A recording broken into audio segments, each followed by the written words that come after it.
Okay, the last one, positive emotions enhance memory.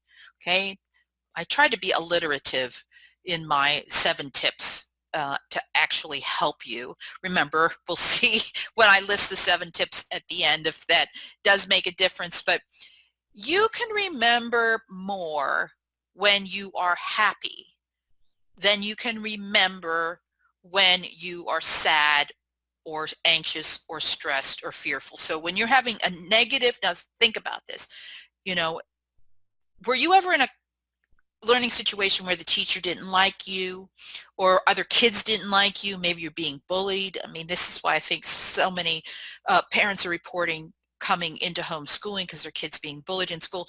Just think about how that would reduce your ability to pay attention and attend to what the teacher or your parents asking you to do. I mean, whenever we feel threatened, we get what's called tunnel vision, like all of our resources, all of our cognitive abilities, all of our physical abilities and psychological defenses all get focused on protecting ourselves.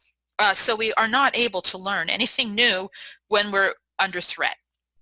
But when we're laughing, we're having a good time, for some reason, this just opens us up to new experiences because we're completely open. We're relaxed. We don't feel threatened.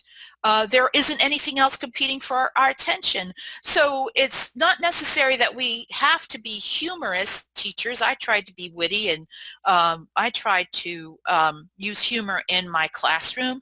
But that's just one strategy. The key thing that we as parents and teachers bring to a learning environment is warmth and encouragement, affection, acceptance. I mean, it's unfortunate that nowadays, I mean, teachers in a conventional setting have to be really careful about touching students because touch is really important for affirming one another and expressing affection and support and acceptance. But we as homeschool parents, we can do this all the time. We can create this very warm, supportive, encouraging, accepting environment, and that's something we want to preserve because kids are going to be able to learn more and remember more of what happens in a context where they're feeling happy and they're having a good time. So, I mean, my homeschool had its days of unhappiness and stress and arguments and conflict, and I'm sure yours does too. What are we gonna do when that happens? Well, just recognize, okay, wait a minute, I gotta stop, and I can't make everybody sit down and do their math while we're all angry at each other.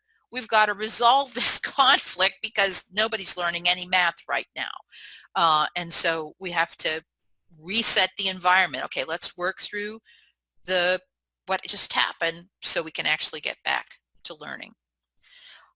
And if all else fails, you throw up some pictures of puppies and kitties.